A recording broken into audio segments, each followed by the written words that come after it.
ஹல்லேலூயா. அல்லேலூயா. கடவுளின் அன்பும் அமைதியும் கிறிஸ்துவின் அருளும் துயாவின் நட்புறவும் உங்கள் அனைவரோடும் இருப்பதாக. ஆதியில் இருந்தது போல இப்பொழுதும் எப்பொழுதும் என்றென்றும் இருப்பதாக. ஆமென். அல்லேலூயா. ஓ பரிசுத்த ஆவியே, என் ஆன்மாவின் ஆன்மாவே, உம்மை ஆராதனை செய்கிறோ, இறைவாராதனை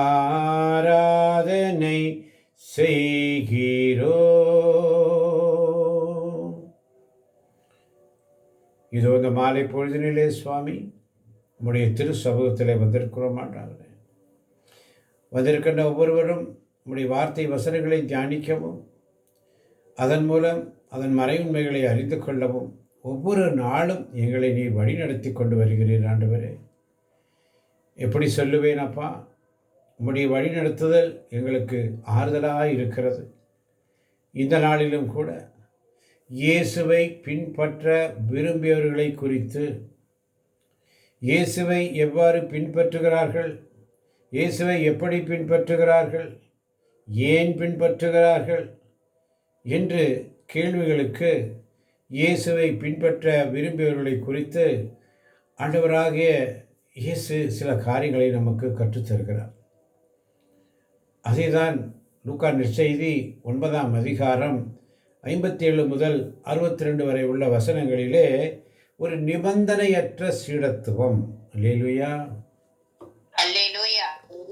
நிபந்தனையற்ற சீடத்துவம் வாசிக்கலாம். 57 முதல் 62 வரை உள்ள வசனங்களை தெளிவாக நிறுத்தி நிதானமாக.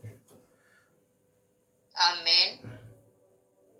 அவர்கள் வழி நடந்தபோது ஒருவர் அவரை நோக்கி, நீர் எங்கே சென்றாலும் நானும் உம்மை பின்பற்றுவேன் என்றார். இயேசு அவரிடம், நரிகளுக்கு பதுங்கு குழிகளும் வானத்து பறவைகளுக்கு கூடுகளும் உண்டு, மானிட மகனுக்கோ தலை சாய்க்க கூட இடமில்லை என்றார். இயேசு மற்றொருவரை நோக்கி, என்னை பின்பற்றி வாரும் என்றார். அவர், முதலில் நான் போய் என் தந்தையை அடக்கம் செய்து விட்டு வர அனுமதியும் என்றார். இயேசு அவரை பார்த்து, இறந்தோரை பற்றி கவலை வேண்டாம், அவர்கள் அடக்கம் செய்யப்படுவார்கள். நீர் போய் இறையாட்சியை பற்றி அறிவியும் என்றார். வேறொருவரும், ஐயா, உம்மை பின்பற்றுவேன், ஆயினும் முதலில் நான் போய் என் வீட்டில் உள்ளவர்களிடம் விடை பெற்று வர அனுமதியும் என்றார். இயேசு அவரை நோக்கி, கலப்பையில் கை வைத்த பின் திரும்பி பார்ப்பவர் எவரும் இறையாட்சிக்கு உட்பட தகுதியுள்ளவர் அல்ல என்றார். ஆமென். ஆமென். ஆமென். ஆமென். இந்த இடத்துல நம்ம பார்க்கிறோம் 57 முதல் 62 வரை உள்ள லூக்கா நற்செய்தியிலே அதிகாரம் 9 ஒரு நிபந்தனையற்ற சீடத்துவம். ஆமென். ஆமென். ஆமென். 2 பேர் இயேசுவை பின்பற்ற விரும்புகிறார்கள். எத்தனை பேர்? 2 பேர். 2 பேர். 57ஆம் வசனம் மிக அழகாக சொல்லுகிறது, அவர்கள் வழி நடந்த போது ஒருவர் அவரை நோக்கி, ஒருவர் அவரை நோக்கி, நீ எங்கே சென்றாலும் நானும் உம்மை பின்பற்றுவேன் என்றார். ஒருத்தர் சொல்றார். அப்ப இயேசு அவங்ககிட்ட என்ன சொல்றாரு, நரிகளுக்கு பதுங்கு குழிகளும் வானத்து பறவைகளுக்கு கூடுகளும் உண்டு, மானிட மகனுக்கோ தலை சாய்க்க கூட இடமில்லை. இப்போ இயேசுவை பின்பற்ற விரும்புகிறார்கள் இருவர். 57 58 வசனங்களிலே பார்க்கிறோம். 61 62 வசனங்களை பார்க்கிறோம். மற்றொருவர். அல்லேலூயா. அல்லேலூயா. 59ஆம் வசனத்தில் பாருங்க, இயேசு மற்றொருவரை நோக்கி, என்னை பின்பற்றி வாரும். அவர் உடனே என்ன செய்கிறாரு, அவர் முதலில் போய், நான் போய் என் தந்தையை அடக்கம் செய்து விட்டு வர அனுமதி. அப்ப இயேசு அவரை பார்த்து, இறந்தோரை பற்றி கவலை வேண்டாம், அவர்கள் அடக்கம் செய்யப்படுவார்கள். நீர் போய் இறையாட்சியை பற்றி அறிவியும் என்றார். இப்போ மூன்றாவது ஆள் பாருங்க, வேறொருவர் வரார். 61 வருஷத்தில் பாருங்க, வேறொருவர். அப்போ எத்தனை பேர் ஆச்சு? 3 பேர். எத்தனை பேர் ஆச்சு? 3 பேர். கவனமாக இருக்கணும், பதில் கரெக்டாக எனக்கு வரணும். முதல்ல பாருங்க, ஒருவர் அவரை நோக்கி நீ எங்கே சென்றாலும் நான் உம்மை பின்பற்றுவேன் என்றார். இயேசு மற்றொருவரை நோக்கி நீ என்ன பின்பற்றுவாருங்கிறாரு. வேறொருவர் என்ன செய்கிறார்? 3 ஆளாச்சா? ஐயா உம்மை பின்பற்றுவேன், ஆயினும் முதலில் நான் போய் என் வீட்டில் உள்ளவர்களிடம் விடை பெற்று வர அனுமதியும் என்றார். இப்போ 3 பேருடைய காட்சி அப்படியே மனசில் வச்சுக்கோங்க. இயேசுவை பின்பற்ற விரும்புகிறார் 2 பேர். மற்றொருவரை இயேசு அழைக்கிறார். இயேசு ஒரு இடத்துல அழைக்கிறார். 2 பேர் என்ன செய்கிறாங்க? நீர் எங்கே விரும்புகிறவர்கள், நீ எங்கே சென்றாலும் நான் உம்மை பின்பற்றுவேன். 61 வருஷத்தில் பாருங்க, ஐயா உம்மை பின்பற்றுவேன் வேறொருவர். ஆனால் 59 வருஷத்தில் பாருங்க, இயேசு மற்றொருவரை நோக்கி என்னை பின்பற்றி வாரும் என்றார். இப்போ இந்த 3 பேருக்கு இயேசு சவால் விடுகிறார். அல்லேலூயா, அல்லேலூயா. நல்லா புரிஞ்சுக்கங்க, இதில் ரொம்ப சின்ன விஷயந்தான், வசனங்கள் ரொம்ப கம்மி, ஆனால் மறை உண்மை ரொம்ப ஆழமானது. ஆமென், ஆமென், ஆமென். கவனமாக கவனிக்கணும். 3 இயேசு சவால் விடுகிறார். எப்படி? முதல் நபருக்கு என்ன சவால் விடுறாருன்னா, தம்மிடம் அவர் எதையும் எதிர்பார்த்து வரக்கூடாது என்றவர். அல்லேலூயா. என்ன சொல்றாரு? நீர் எங்கே சென்றாலும் நான் உம்மை பின்பற்றுவேன். எங்கே சென்றாலும், எங்கே போனாலும் நான் உங்களை பின்பற்றுவேன்னு சொல்றார். அப்போ இயேசு முதல் நபருக்கு என்ன சொல்றாருன்னா, நரிகளுக்கு பதுங்கு குழிகளும் வானத்து பறவைகளுக்கு கூடுகளும் உண்டு, மானிட மகனுக்கோ தலை சாய்க்க கூட இடமில்லை என்றார். அப்ப பாருங்க, முதல் நபருக்கு என்ன சொல்றாருன்னா, தம்மிடம் அவர் எதையும் எதிர்பார்த்து வரக்கூடாது என்றார். அல்லேலூயா, அல்லேலூயா. இயேசுகிட்ட எதையுமே எதிர்பார்த்து வரக்கூடாது. என்ன நீ எதிர்பார்த்து வரக்கூடாது என்று சொல்லுகிறார். என்ன நீ ஏதாவது நம்ம எப்படி ஆண்டவரை பின்பற்ற சொன்னால், எனக்கு ஏதாவது வேணும், ஏதோ ஒன்று எதிர்பார்த்து தான் போகிற ஆண்டவர்கிட்ட, எனக்கு இந்த உதவி வேணும், இது வேணும், விண்ணப்பம் விண்ணப்பம் விண்ணப்பம். அப்படித்தான் இவர். நீ எங்கே சென்றாலும் நான் உண்மை பின்பற்றுவேன். ஏன் சொல்கிறாரு? நரிகளுக்கு பதுகுழிகளும் வானத்து பறவைகளுக்கும் கூடுகள் உண்டு, மானிட மகனுக்கோ தலைசாய் கூட இடமில்லை. அப்போ இயேசு ஒவ்வொருத்தருக்கும் சவால் விடுறாரு. முதல் நபருக்கு தம்மிடம் அவர் எதையும் எதிர்பார்த்து வரக்கூடாது என்றவர், 2வது நபரிடம் என்ன சொல்றாரு? இறந்தோரை பற்றி கவலைப்படாம் என்று சொல்கிறார். மற்றவரை நோக்கி என்னை பின்பற்றி வாரு என்று சொன்னார். அவர் என்ன சொல்றாரு? நான் போய் என் தந்தையை அடக்கம் செய்து விட்டு வர அனுமதியும் என்றார். இப்போ ஒருத்தர் என்ன சொல்றாரு? நீ எங்க சென்னாலும் நான் பின்பற்றி வருவேன்னு சொல்றாரு. இயேசு சொல்றாரு, நான் எங்கப்பா போவேன்? நரிகளுக்கு பதுங்கு குழிகளும் வானத்து பறவைகளும் கூடுகளும் இருக்கு, எனக்கு தலை சாய்க்க கூட இடம் இல்லையே.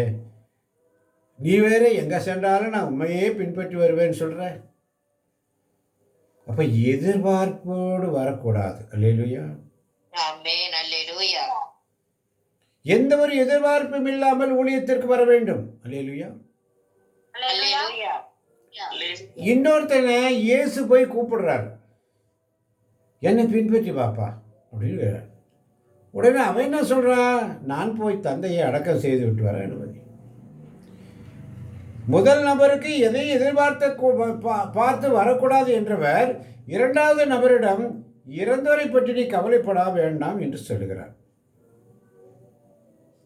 இப்போ என் தந்தையை அடக்கம் செய்துவிட்டு வர அனுமதி என்பதற்கு என்ன சொல்லனா, வயது முதிர்ந்த தந்தை இறுதி காலத்தில் அவருக்கு உதவியாக இருந்துவிட்டு வரவிருக்கலாம்.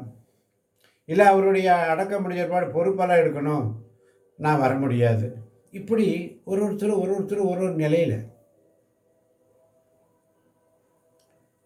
ஆனால் அவருக்கு உதவியாக இருந்துவிட்டு வரலாம், அவங்க குடும்பத்தில் இருக்கிறவங்களுக்கு உதவியாக இருந்துட்டு வரலாம்.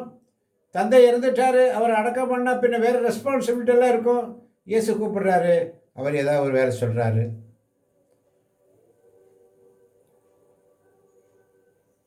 அப்போ என் தந்தையை அடக்கம் செய்துவிட்டு வர அனுமதியும் சொல்லியிருக்குது. ஆண்டவர் சொல்றாரு. இறுதி காலத்தில் ஒருவேளை அவன் உதவி செய்யறதுக்காக வீட்டு பொறுப்பெல்லாம் இருக்குதுன்னு சொல்லிட்டுக்காக அந்த மாதிரி சொல்லியிருக்கலாம். ஆனால் இயேசு என்ன சொல்றாருன்னா, இறையாட்சி அறிவிப்பை முதன்மைப்படுத்தி அழைப்பு விடுப்பது குறிப்பிடல் ஆகாது. அல்லேலூயா. அல்லேலூயா. ஆண்டவருடைய அழைப்பில் நம்ம ஒவ்வொருத்தரும் இப்படி தான் சாக்கு போக்கு சொல்கிறோம். நேரம் இல்லை, டைம் பத்தலை, எனக்கு அங்கே போகணும், எனக்கு இங்கே போகணும், உடல்நிலை சரியில்லை, என் உடலெல்லாம் ரொம்ப கஷ்டமாக இருக்குது, வேதனையாக இருக்குது, துன்பமாக இருக்குது, கஷ்டமாக இருக்குது, எல்லாம் சொல்கிறோம். ஆனால் நம்ம பர்சனல் காரியத்துக்கு கரெக்டாக செஞ்சிடறோம். அல்லேலூயா. உண்மையா இல்லையா? சொந்த காரியத்துக்கு எல்லாம் அவங்கவுங்க கரெக்டாக போயிடுறோம். இன்னைக்கு பாருங்க, அந்த ஆராதனை செய்கிறதுக்கு இடைவிடா சகாய் மாதா பரிந்துரை ஜபக்குழுலேருந்து 2 பேர் தான். இயேசு சொன்னார் 2 அல்லது 3 பேர், இன்னும் 2 பேர் வந்தாங்க, 5 பேர் இருந்தாங்க. அதனால தான் இன்றைக்கி ஆண்டவர்கிட்ட கேட்ட, ஆண்டவரே இன்றைக்கி நான் சாயங்காலத்தில் என்ன சொல்லணும்?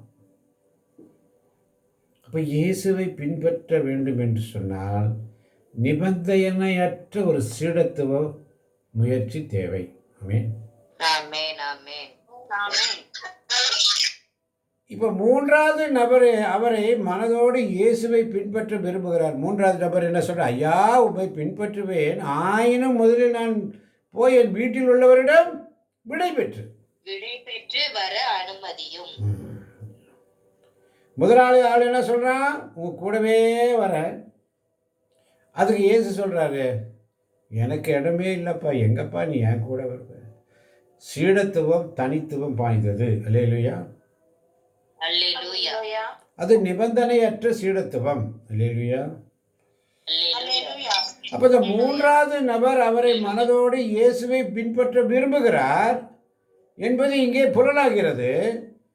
இங்கும் இயேசு இறையாட்சியை முதன்மைப்படுத்தி வைத்த கண் வாங்காது அழைப்பில் முன்னோக்கி செல்ல வேண்டும் என்பதை உணர்த்துகிறார். ஆமென். எப்படி உணர்த்துகிறார்? கலப்பையில் கை வைத்த பின் திரும்பி பார்ப்பவர் எவரும் இறையாட்சிக்கு உட்பட தகுதியுள்ளவர் அல்ல என்றார். ஆமென். அந்த 3 நிகழ்வுகளும் ஒரே கருத்தை தான் வலியுறுத்துகிறது. இயேசுவை பின்பற்றுவது என்பது எந்த ஒரு நிபந்தனைகளுக்கும் அப்பாற்பட்டது. ஆமென். ஆமென். ஒரு தனி மனிதனின் சுதந்திரத்தை பறித்து விடுவது கிடையாது. தனி மனிதனின் சுதந்திரத்தை பறித்து விடுவது கிடையாது. உங்களுடைய சுதந்திரத்தை பறிப்பதல்ல, மாறாக நானும் என் வீடும் என் வீட்டாருமோ ஆண்டவருக்கே ஊழியம் செய்வோம். சீடத்துவப்படி எல்லாரும் சொல்கிறாங்க.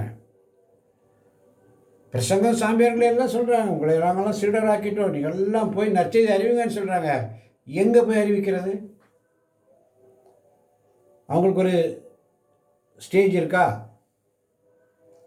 இல்லை. அவங்களுக்கு ஒரு அங்கே ஒரு 100 பேருக்கு தியானம் கொடுக்குறாங்க, 100 பேருக்கு மெசேஜ் கொடுக்குறாங்க, 100 பேரை சீடத்துவ பயிற்சி கொடுக்குறாங்க, எல்லாம் கொடுத்து நீங்கள் போய் உலகக்கும் பறைசாட்டுங்கன்னு சொல்கிறாங்க.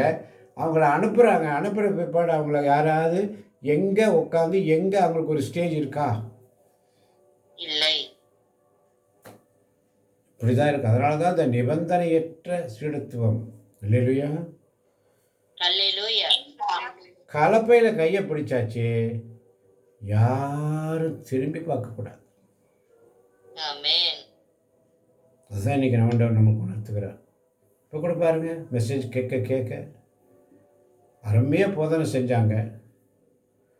அன்றைக்கி அருமையாக கலாத்தியர் விஷயத்தில், பேதுரு விஷயத்தில் ரொம்ப அழகாக சொன்னாங்க. இப்போ இது இறைவார்த்தை கேட்குற நேரத்தில் என்ன பண்ணிட்டாங்க? போயிட்டாங்க. இப்படித்தான் இருக்கிறார்கள். அப்போ ஆண்டவருக்கு உண்மையான ஊழியம் என்பது ஒரு நிபந்தனையற்ற சீடத்துவம். ஆமென். ஆமென். அதுதான் ஆண்டவர் விரும்புகிறார். அல்லேலூயா. அல்லேலூயா. தனி மனிதரின் சுதந்திரத்தை பிரித்து விடுவது கிடையாது. அதனால தான் இயேசு என்ன செய்கிறார்? 10ஆம் அதிகாரத்தில் மேலும் 72 பேரை நியமித்து அவர்களை தாம் போகவிருந்த எல்லா ஊர்களுக்கும் விடற்கு முன்னே இருவர் இருவராக அனுப்பினார். அல்லேலூயா. அல்லேலூயா. அல்லேலூயா. இயேசுடைய ஒவ்வொரு காரியங்களும் பாருங்க, ரொம்ப அழகா இருக்கும். முதல்ல இயேசுவை பின்பற்ற விரும்பியவர்கள் 3 பேரை குறித்து பார்த்தோம். இப்போ இயேசு என்ன செய்கிறாரு? அவர் 72 வேற பேரை நியமிக்கிறார். இந்த வேலை ஒத்துக்கூடாது, ஒருத்தர் இப்படி சொல்கிறாங்க அப்படி சொல்கிறாங்க.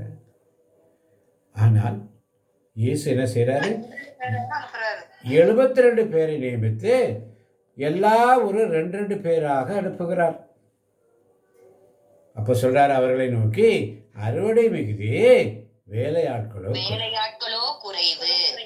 ஆகையால் தமது அறுவடைக்கு தேவையான வேலையாள்களை அனுப்பும்படி அறுவடையின் உரிமையாளர் மன்றாடுங்கள் என்று சொல்லிவிட்டு புறப்பட்டு போங்கள் அனுப்புகிறார். 2 பேரா? ஓராய்களிடம் மாட்டுக்குட்டிகளை அனுப்புவது போல உங்களை அனுப்புகிறேன். பணப்பையோ வேறு பையோ மிதிகளையோ எதுவும் நீங்கள் எடுத்து செல்ல வேண்டாம்.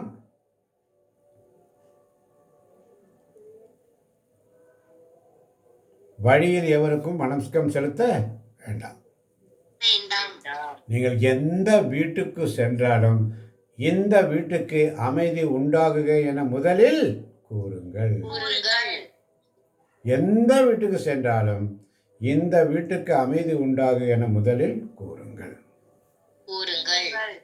அமைதியை விரும்புவோர் அங்கிருந்தால் நீங்கள் வாழ்த்தி கூறிய அமைதி அவரிடம் தங்கும். இல்லாவிட்டால் அது உங்களிடமே திரும்பிவிடும்.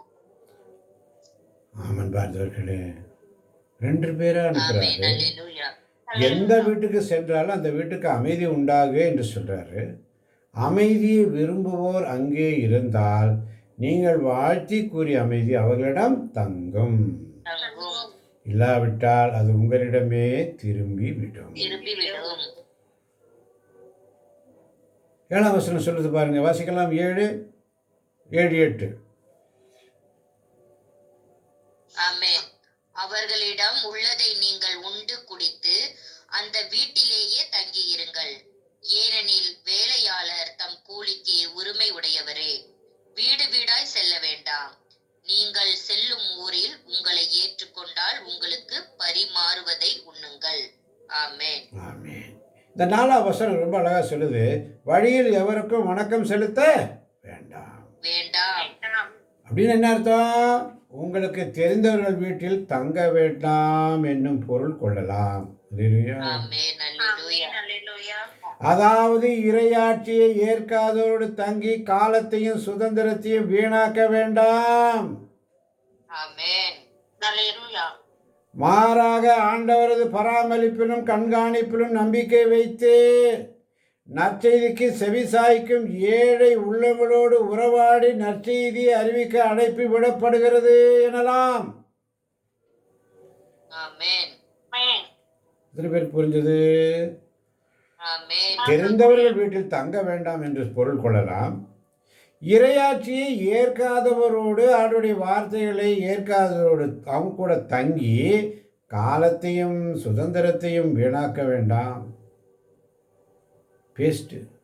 மாறாக ஆண்டவரது பராமரிப்பிலும் கண்காணிப்பிலும் நம்பிக்கை வைத்து நற்செய்திக்கு செவிசாய்க்கும் ஏழை உள்ளங்களோடு உறவாடி, நற்செய்திக்கு செவிசாய்க்கிற ஏழை உள்ளங்களோடு அவங்களோட உறவாடி நற்செய்தியை அறிவிக்க அழைப்பு விடப்படுகிறது எனலாம். அல்லேலூயா. ஆமென். அல்லேலூயா. அப்போ ஒரு குடும்பத்தை சந்தித்து அவரோடு உறவாடும் பொழுது முதலில் நாம் இறைவனுடைய பணியாளர் என்றபடி அவர்களுக்கு என்ன செய்யணும்? இறை அமைதியை அளிக்க வேண்டும். ஆமென். ஆமென். ஆமென். பின்பு அவருடைய நிலைமைகளையும் தேவைகளையும் அறிந்து கொள்ள வேண்டும். ஆமென். அவருடைய இன்பத் துன்பங்களில் தம்மை ஒன்றுபடுத்திக் கொண்டு இறையாற்றின் மதிப்பீடுகளை அன்பு, அமைதி, ஒற்றுமை முதலியவற்றை அவர்கள் வழிகாட்ட அவர்களை தூண்ட வேண்டும். ஆமென். இன்று அப்படித்தான் கரும்தாம்பட்டி போயிட்டு வரும்போது ஒரு குடும்பத்திற்கு போய் சந்தித்தோம்.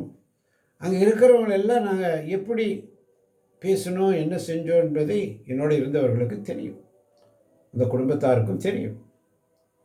எப்படி அவர்களை இறையாட்சிக்குள் கொண்டு வருவது, அந்த இறையாட்சிக்குள் கொண்டு வருது சொல்லும்போது அங்கே யாருமே எக்ஸப்ட் பண்ணுற மனநிலையில் இல்லை. ஆனால் ஆவியானவர் அவங்கள எல்லாரும் இன்னைக்கு சாயங்காலம் என்ன பண்ணுறாரு? அவருடைய சமூகத்தில் அமர வைக்கிறார். இதுதான் ஆண்டவருடைய திட்டம். ஆமென். அல்லேலூயா. சும்மா அவங்கள போய் கூப்பிட்டா ஃபோன் பண்ணி வர சொன்னால் வரமாட்டாங்க. அவங்க கூடவே போய் அவங்க கூடவே இருந்து அவங்க கூடவே காஃபி குடித்து அவங்க வீட்டிலே பேசி அவங்களுடைய துன்பம் கஷ்டத்தில் அவங்களுடைய கண்ணீரில் எல்லாத்திலும் அவங்களோட இருந்து அவங்களுக்கு 4 ஆறுதல் வார்த்தைகளை சொல்லி வரும் பொழுது அங்கே இறையாட்சி வெளிப்படும். ஆமென். ஆமென். அவங்கெல்லாம் இப்போ ஆண்டவர் சமூகத்தில் உட்கார்ந்து கேட்பாங்க. ஆமென். ஆமென். என்னதான் நடக்குது, என்னதான் நடக்குது, என்னதான் நடக்குது, நடக்கட்டுமே என்று சொல்லி பார்க்க அவர்களும் ஆவலோடு வருவார்கள். அதனால தான் வீட்டுக்கு புல் சென்றாலும் இந்த வீட்டுக்கு அமைதி உண்டாக என சொல்லுங்கள். அமைதி விரும்புவோர் அங்கிருந்தால் நீங்கள் வாழ்த்துக்குரிய அமைதி அவரிடம் தங்கும். இல்லாவிட்டால் அது உங்களுடைய திரும்பி பார்த்து அமைதி அவங்கள்ட்ட தங்கினால தான் இந்த மாலை பொழுதுனிலே இந்த புதிய புதிய ஆத்மாக்கள் ஆண்டவர் சமூகத்தில் வந்து உட்கார்ந்துருக்குது. அல்லேலூயா. ஆமென். அல்லேலூயா. யாரும் இல்லை. நம்முடைய சகோதரி ரெஜினாவுடைய மகன் ஜோசப் அருண், அவருடைய மனைவி. பலத்த கரங்களை தட்டி ஆண்டவரை மகிமைப்படுத்தலாமா?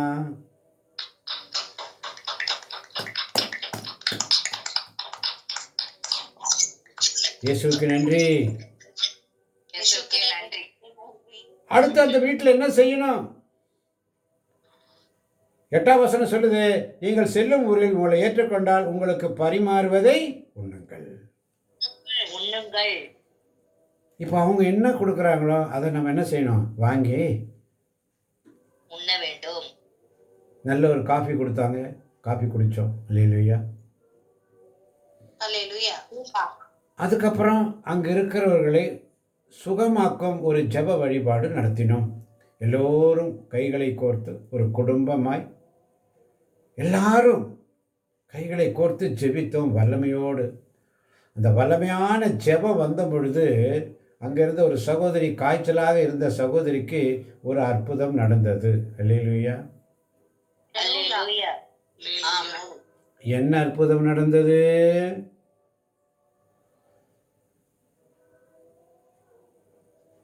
காய்ச்சல் சரியானது, உடல்நிலை சரியாயிற்று. ஆமென். ஆமென். ஆமென். கரங்களை தட்டி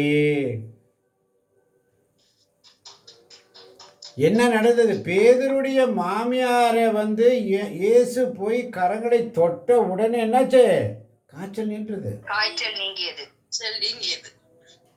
பேதுருடைய மாமியாரை இயேசு போய் பிடிக்கிறார். பிடிச்சதும் காய்ச்சல் நீங்குது. நாங்கள் எல்லாம் கை கோத்தி வட்டமாக ஜெபிச்சோம். உடனே அங்கே என்ன நடந்தது? 9ஆம் வசனத்தின்படி நடந்தது. அல்லேலூயா. அங்கு உடல்நலம் குன்றியோரை குணமாக்கி, ஆமென்,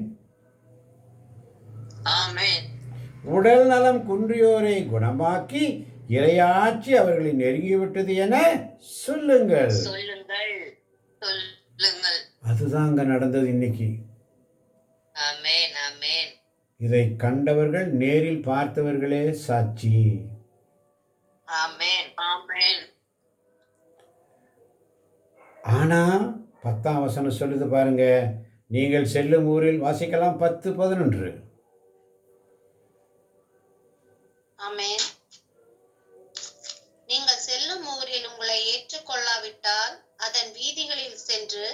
எங்கள் கால்களில் ஒட்டியுள்ள உங்கள் ஊர் தூசியையும் உங்களுக்கு எதிராக உதறிவிடுகிறோம்.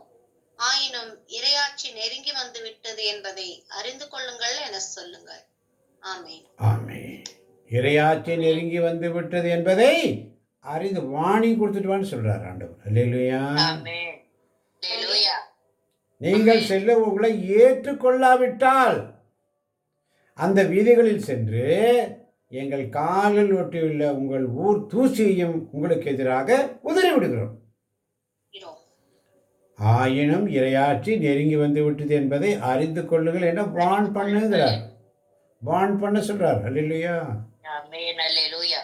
அல்லேலூயா. இந்த உடல் நலம் குன்றியோரை குணமாக்குங்கள் என்று சொல்லுகிறார் ஆண்டவர். இயேசு நோயாளிகள் அனைவருக்கும் குணப்படுத்துவதற்கு இந்த உலகத்திற்கு வரவில்லை. மாறாக மக்களுள் அனைவரும் மீட்பை அறிவிப்பதற்காக அளிப்பதற்காக வந்தார். ஆமென். ஆனால் சீடர்களை அனுப்பி அங்கு உடல்நலம் குன்றியோரை குணமாக்கி அப்பதான் அவங்களுக்கு ஒரு விசுவாசம் உண்டாகும். அல்லேலூயா. அல்லேலூயா. அந்த விசுவாசம் இன்று எங்கள் கண்களால் நாம் காதால் கேட்டோம், கண்களால் கண்டோம். ஆமென். அல்லேலூயா. ஆமென். ஆமென் பாரதவர்களே. அதனால தான் லூக்கா 10:16 சொல்லுகிறது, உங்களுக்கு செவிசாய்ப்பவர் எனக்கு செவி சாய்க்கிறார், உங்களை புறக்கணிப்பவர் என்னை புறக்கணிக்கிறார், என்னை புறக்கணிப்பவர் என்னை அனுப்பினவரையே புறக்கணிக்கிறார். ஆமன் பாரதவர்களே. இயேசுவை பின்பற்ற வேண்டிய சீடர்கள் நம்ம எல்லாருமே. நீங்கள் ஆண்டவரை பின்பற்றி என்னுடைய வார்த்தைக்குள்ளே வந்து நீங்கள் ஆண்டவருக்குள்ளே நெருங்கி வரும்போது உங்கள் துக்கம் சந்தோஷமாய் மாறும். ஆமென். ஆமென். உங்கள் கவலை கண்ணீர் எல்லாம் இந்த வருஷத்துக்குள்ள எல்லாத்தையும் சரி பண்ணுவார். ஆமென். ஆமென். அல்லேலூயா. எல்லா தடைகளையும் மாற்றுவார். ஆமென். குழந்தை பாக்கியம் இல்லாத பிள்ளைகளுக்கு குழந்தை பாக்கியத்தை தருவார். ஆமென். ஆமென்.